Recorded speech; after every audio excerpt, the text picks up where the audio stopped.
James Lukaski, the head of the DIA ASAP program, was talking to George Knapp and Jeremy Corbell the other day on their podcast when he slipped up and said something that literally triggered a memory back to when Tom DeLonge was on stage with Lockheed Martin Steve Justice. And let's go back to the beginning here because this is important. Listen to what Steve Justice had to say when he was talking at To the Stars Academy with Tom DeLonge. Listen to this. This exercise with me. If I ask you to name different kinds of ships and you thought of aircraft carrier, ocean liner, rowboat, or destroyer, you're an incredibly well-educated adult. Give yourself an F. If you thought an airship or a spaceship, give yourself a C. I didn't ask you to name things that float on water. I asked you to name different kinds of ships. And if you thought of friendship, ownership, or relationship, give yourself an A. So here we have Steve Justice playing around with the audience's intelligence by walking out and literally just being like, tell me some ships. And you'd be like, ooh, the Titanic. You know, like that's your first reaction. But it goes deeper than that, all the way down to a play on words where it's subliminal messaging of, no, ships, like relationships. So it's very deep.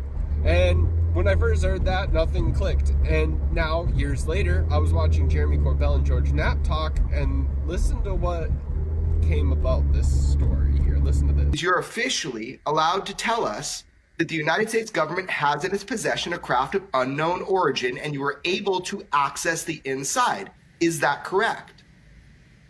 The wording that you read is correct. You're going beyond the wording. You're going beyond the wording. You're smart.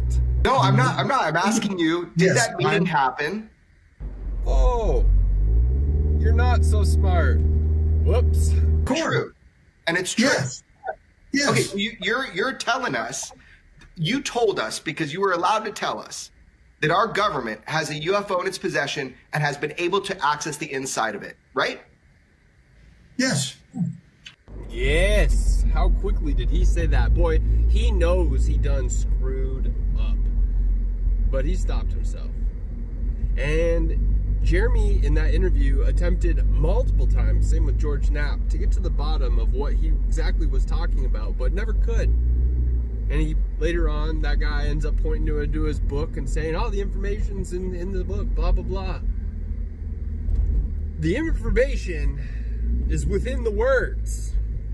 Well, that's what I know.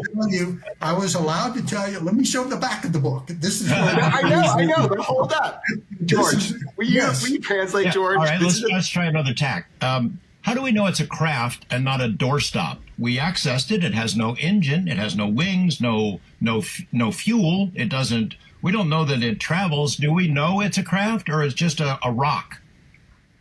George, you're going into the further discussion that occurred that day. All right. We can't go there. George, we can't get into the details because then you'll learn about this riddle. Okay. Look up, I'll do it because I know you won't. Look up the definition of craft. Number 2 on that list is skills used to deceive others. Bruh. Okay, so what is unknown origin? Seems like a pretty straightforward one, but maybe there's something. Unknown origin means the source or cause of something isn't yet known. It's often used in medicine to describe a fever that persists without a clear explanation, or to describe any item, disease, or phenomenon that cannot be identified. Let us not forget they did say they had access to the inside of it. Accessing the inside generally refers to the act of approaching, reaching, entering or making use of an internal part or place or gaining knowledge of a confidential matter. So in theory, it's deception from an unknown source and confidential information. I mean, that's pretty interesting. What do you think it is? Let me know in the comments section, and let me know, do you think I'm on to something here?